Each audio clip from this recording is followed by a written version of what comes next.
Advertencia. Las imágenes y pistas de sonido presentes en el siguiente vídeo son propiedad de sus respectivos autores y o propietarios. Este vídeo es realizado con el único interés de informar y entretener, sin ningún ánimo de lucro. Al mismo tiempo, se informa que en la presente crítica hay una gran cantidad de spoiler. Se recomienda discreción.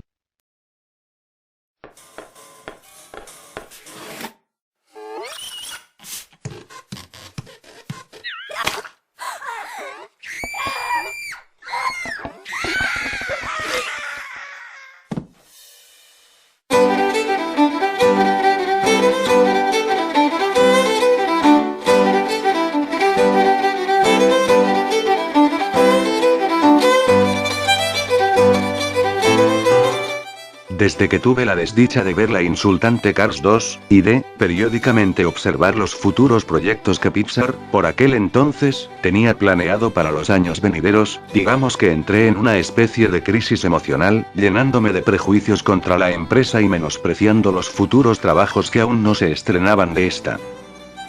Llámenme insensato, pero por esos meses siempre que pensaba en el futuro de esta factoría, lo único que me imaginaba, era a esta compañía hecha pedazos y manchando su excelente reputación y sus cariñosas y emotivas creaciones pasadas, con trabajos malos, y mediocres que seguían una métrica ya establecida por una película sin pies ni cabeza. Fue por esto mismo por lo que desde el principio, me mostré tan arisco con Valiente, su última película. Todo lo que veía en ella me daba repulsión, desilusión y desesperación, y la verdad, las arterias de mi cabeza casi explotan cuando vi el tráiler y llegué a creer que la película se iba a basar en una historia mediocre, cliché y repleta de humor escatológico. Ya saben, lo normal en compañías como DreamWorks, pero para Pixar, era prácticamente un sacrilegio. Sin embargo y gracias al cielo, tuve la dicha de equivocarme en mis apresuradas y prejuiciosas predicciones, y al final, tuve que comerme mis palabras. Por eso mismo, el día de hoy continúo con este especial sobre los proyectos de Pixar. Sin más, y acabando con esta introducción tan larga más no innecesaria, doy comienzo a la presente crítica. Comencemos con su historia. Por un lado, es de las pocas películas de Pixar que no abordan un tema tan surreal como la mayoría de sus creaciones. Así pues, desarrolla toda la acción en plena Escocia medieval, siglo X aproximadamente. De esta manera, la cinta aprovecha todo el potencial de esta región, planteando un montón de referencias realizadas hacia los celtas, y también, hacia los extraños, misteriosos pero fascinantes fuegos fatuos, criaturas mitológicas de la cultura popular escocesa. Ahora, y ya entrando en lo que se refiere a lo que narra el filme en particular, tenemos una historia entretenida y bien desarrollada sin duda, pero bastante cliché y simple. Me explico en estos aspectos. Verán, la película en un principio fue publicitada aquí en el continente americano de una manera totalmente diferente a como terminó siendo al final. Al ver los trailers se nos mostraba lo que parecía ser una competencia de habilidades, acompañado de una protagonista con aires feministas bastante irritantes, la verdad. La publicidad no mentía del todo. La película sí inicia como se mostró en un principio, sin embargo, justo a comienzos del segundo acto la historia pega un giro de 180 grados, lo que redirecciona el filme hacia otro objetivo, un rumbo mucho más diferente, ya usado antes cabe aclarar, pero al menos más interesante. Así pues, lo que parecía ser un metraje de aventura y acción, se convirtió en lo que debió ser desde un principio. Un cuento de hadas donde las brujas, los hechizos y los demonios son el pan de cada día. Todo esto hace una gran alegoría a las viejas películas clásicas de Disney, o bueno, no necesariamente tan viejas, retomando bastantes elementos comunes en ellas, lo que a su modo le quita originalidad al filme en general, mas no ingenio y encanto. Como ya es costumbre de Pixar, el presente metraje cuenta con un gran mensaje, bastante bien desarrollado y simbólico, sobre los lazos afectivos familiares. El detalle de no incluir un príncipe azul o guerrero salvador del cual la princesa por defecto tienda a enamorarse, es más que un buen toque, bastante astuto y plantea por primera vez en todo este universo de las princesas de Disney, que una doncella no debe ser dependiente del gallardo caballero que lo haga todo por ellas y que siempre esté ahí para salvarlas, puesto que, como se ha vuelto costumbre, ellas siempre serán las cautivas, indefensas y marginadas, sino que, todo lo contrario, son capaces de subsistir por ellas mismas, siendo simplemente autosuficientes y fuertes, claro, todo esto sin llegar a perder su feminidad. Sin duda esto es un tópico más que interesante, creativo e innovador, pero como ya recalqué, solo para Disney, puesto que no es la primera vez que se presenta una mujer de esta clase. Es más, no hace menos de 2 vídeos que hablé sobre una película cuyo argumento principal se centra prácticamente en lo ya mencionado. Conclusión, este filme simplemente no es original o excesivamente creativo, pero al menos expone ciertos elementos en la trama de una manera bastante interesante. Pero eso no es todo, para colmo, el presente metraje posee una historia tan sencilla que con los pequeños indicios que se le dan al espectador a la mitad del filme, el desenlace queda prácticamente cantado, lo que vuelve a la historia muy predecible. Es más, creo que es por este mismo motivo por el que los productores no solo decidieron promocionar el filme como algo que no era desde un principio, sino que, al mismo tiempo decidieron cambiarle el nombre a su creación. Así pues, el título original, The Bear and the Bow, El oso y el arco, un título mucho más sugerente, y en mi opinión, mejor, fue cambiado a Brave, valiente. De esta forma, los detalles sobre el verdadero enfoque de la película fueron escondidos de una manera bastante sutil en los pósters promocionales. Por cierto, a diferencia de América, en Japón la película fue publicitada de una manera totalmente diferente.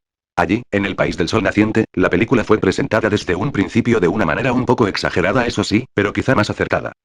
Así pues, se dejó a un lado todo lo referente a la competencia y a los deseos de libertad de Mérida, para dar cabida y mostrar una historia más de un estilo misterioso, dramático pero con tonalidades más de cuento de hadas.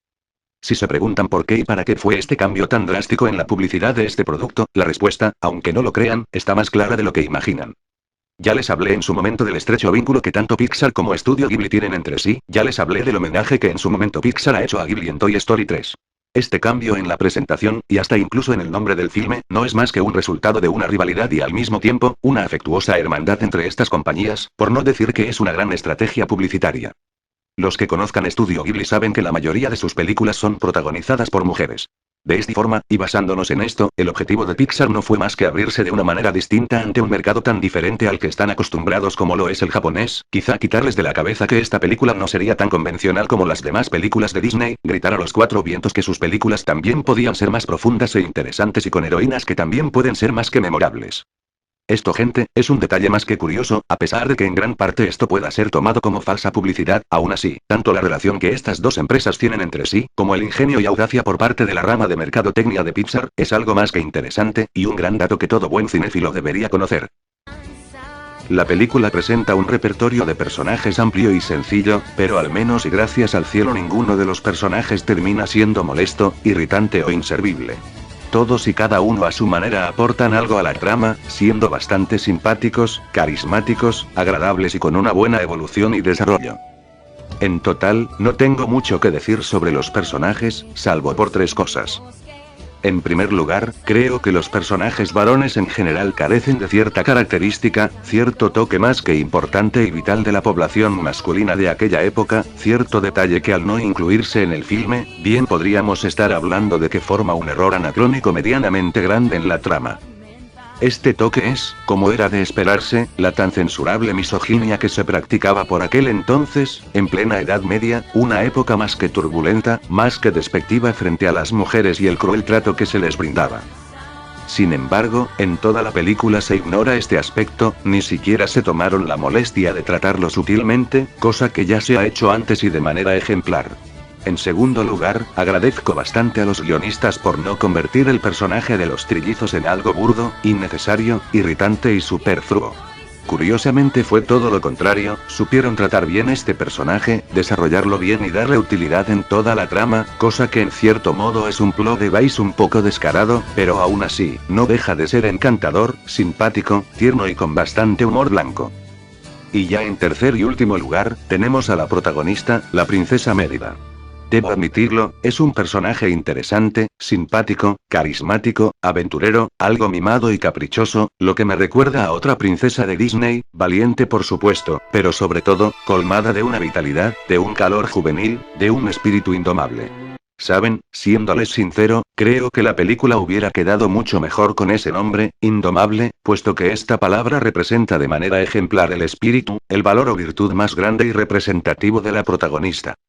La animación presentada en el filme es nuevamente deslumbrante y hermosa, sin duda, Pixar ha tenido una gran evolución en este aspecto todos estos últimos años. Sí, sé que esta frase la digo siempre que hablo de una película de Pixar, pero, como es obvio, y como bien dijo en su momento un gran crítico, este aspecto es algo que se supone que tiende a mejorarse cada vez más con el paso de los años, y con la incursión de nuevas tecnologías. En esta ocasión, lo que más se destaca, más que el diseño de personajes, vendría a ser los paisajes. Por Dios, esta cinta cuenta con una fotografía deslumbrante y exquisita. De hecho, los mismos animadores admitieron que ha sido un trabajo más que complicado recrear una época tan antigua, un paisaje tan natural, puesto que ya estaban más que acostumbrados a la moderna. Como bien dije antes, han expuesto de una manera ejemplar el relieve de toda esta zona, han jugado con ella, aprovechando todos y cada uno de sus aspectos.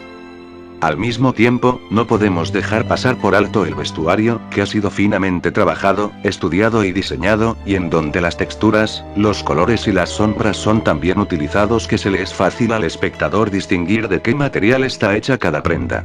Ni qué decir del bello, frondoso y rebelde cabello de Mérida, para el cual fueron usados hasta 15 diferentes niveles de amplitud y frecuencia para darle vida y credibilidad al movimiento que éste tenía hasta con el más mínimo soplo de viento. Joder, quiero perderme en esos rizos. Ejem, continuemos. El apartado sonoro es simplemente excelente, con un soundtrack hermoso y espectacular que sumerge al espectador en todo un ambiente frío y húmedo, como lo son los bosques escoceses, pero al mismo tiempo, en un ambiente plagado de vivacidad, emoción, y una calidez acogedora muy tradicional. Todo esto, mezclado con la nueva tecnología sonora expuesta por primera vez en esta película, como lo es el formato Dolby Atmos, conforma una gran innovación en toda la historia del cine, y por el momento, una inigualable y única experiencia auditiva. En conclusión, Valiente, es un gran trabajo por parte de Pixar, una gran reivindicación después de aquella censurable y decepcionante falencia del año pasado, y que me ha devuelto la fe y las ganas de conocer y apoyar los proyectos futuros que nos traerá dentro de poco esta empresa. Por eso, y por todo lo ya mencionado en esta extensa crítica, le doy un más que merecido 7,5 puntos de 10, connotando esta cinta como buena y recomendable. Claro, podrá tener sus fallos, y está más que claro que si la película hubiera tenido mucho más cuidado en el guión, la calidad de la misma hubiera sido mucho mayor. Aún así, a pesar de todo, es un filme bastante disfrutable.